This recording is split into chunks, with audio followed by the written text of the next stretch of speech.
Welcome to I9 news. Maheshwaram నియోజకవర్గ శాసన సభ్యురాలు మాజీ మంత్రి సబితా ఇంద్రారెడ్డి జన్మదిన వేడుకలు మంగళవారం మీర్పేట్ కార్పొరేషన్ పరిధిలోని జిల్లెలగూడ వివేకానంద ఎక్స్ రోడ్ వద్ద అత్యంత ఘనంగా నిర్వహించారు. బీఆర్ఎస్ పార్టీ మాజీ కార్పొరేటర్ ఏనుగుల అనిల్ కుమార్ యాదవ్ ఆధ్వర్యంలో జరిగిన ఈ కార్యక్రమంలో పార్టీ నాయకులు, కార్యకర్తలు మరియు అభిమానులు పెద్ద ఎత్తున పాల్గొన్నారు. ఈ సందర్భంగా సబితా ఇంద్రారెడ్డికి జన్మదిన శుభాకాంక్షలు తెలుపుతూ భారీ కేక్ కట్ చేశారు. అనంతరం పేదలకు, స్థానికులకు పండ్లను పంపిణీ చేశారు. ఈ సందర్భంగా అనిల్ కుమార్ యాదవ్ మాట్లాడుతూ పేదల పెన్నిధిగా, బడుగు బలహీన వర్గాల ఆశా జ్యోతిగా సబితా ఇంద్రారెడ్డి నియోజకవర్గ అభివృద్ధికి ఎనలేని కృషి చేస్తున్నారని కొనియాడారు. మహేశ్వరం నియోజకవర్గానికి ఆమె నాయకత్వం వహించడం ఈ ప్రాంత ప్రజల అదృష్టమని పేర్కొన్నారు.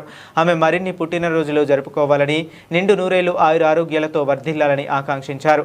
ఈ వేడుకల్లో మాజీ floor leader Arkala Bhupal Reddy, party అధ్యక్షులు అర్కల కామేష్ రెడ్డి, మాజీ ఎంపీటీసీ ఏనుగుల అనిత అనిల్ యాదవ్, మాజీ కార్పొరేటర్లు సిద్ధల లావణ్య బీరప్ప, ధనలక్ష్మి, రాజ్ కుమార్, గడ్డమీద రేఖా లక్ష్మణ్ ముదిరాజ్, సిద్ధల పద్మ, అంచయ్య పాల్గొన్నారు. అలాగే కాంటెస్ట్ కార్పొరేటర్లు బొమ్మకంటి దయానంద్, అబ్బనమోని గోపి యాదవ్, సిరూర్ బాలరాజ్, తేరేటిపల్లి శ్రీనివాస్ గుప్తా, మాజీ టెంపుల్ డైరెక్టర్లు మేకల యాదగిరి, సుర్విలత శేఖర్ గౌడ్, జ్ఞానేశ్వర్చారి, మాజీ కో ఆప్షన్ సభ్యురాలు స్నేహలత, గ్రంథాలయ మాజీ డైరెక్టర్ పంతంగి మాధవి, మహిళా అధ్యక్షురాలు జమల్పూరి సునీత బాలరాజు, ఐతరాజు వెంకటేష్, టీఆర్ఎస్పీ నాయకులు ఉప్పల సాయి చరణ్ తదితర సీనియర్ నాయకులు, కార్యకర్తలు, సబితమ్మ, అభిమానులు పాల్గొన్నారు. తెలంగాణ రాష్ట్ర తొలి మహిళ మాజీ మంత్రివర్యులైనటువంటి సబితా ఇంద్రారెడ్డి గారు మన మహేశ్వరం ముద్దుబిడ్డ. ఈ యొక్క తెలంగాణ ప్రాంతంలో మన యొక్క మహేశ్వరం నియోజకవర్గాన్ని సస్యశ్యామలంగా మరి పాలిస్తూ బలుగు బలహీన వర్గాలు, అన్ని అట్టడుగు వర్గాలకు వాళ్ళ అభివృద్ధి ధ్యేయంగా ముందుకెళ్తున్నటువంటి అమ్మ సబితా ఇంద్రారెడ్డి గారి జన్మదినం ఇక్కడ జిల్లాలో కూడా మీర్పేట డివిజన్లో చేసుకోవడం, ఈరోజు యొక్క సబితమ్మ జన్మదినం మాకెంతో సంతోషదాయకం.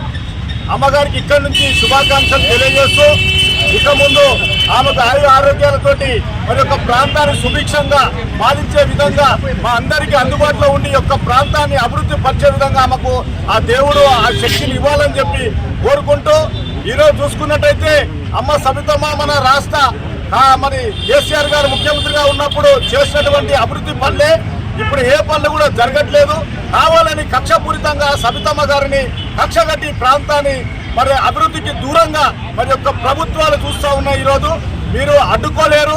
రాబోయే కాలం మా కేసీఆర్ గారిదే. మరి అమ్మగారు కూడా డిప్యూటీ సీఎంగా మరి పదవిని అలంకరిస్తారని చెప్పి కూడా మేము ఈ సందర్భంగా ఆశిస్తూ అమ్మగారికి ఆ యొక్క దేవుని ఆశీస్సులు నిండుగా ఉండి మా అందరి అభివృద్ధి కొరకు పాటుపడాలని కోరుకుంటా ఉన్నాము.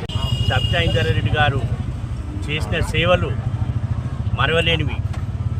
ఆమె ప్రతి వాడ, ప్రతి గల్లీ, ప్రతి ఊరు తిరగని రోజు లేదు. ఆమె కోసము ఎన్ని ప్రజలు చేసినా కానీ ఆమె రుణం తీర్చుకోలేకపోతున్నాం. ఆమెకు తప్పకుండా నిండు నూరేళ్ళు ఉండాలని మేము అందరం కోరుకుంటూ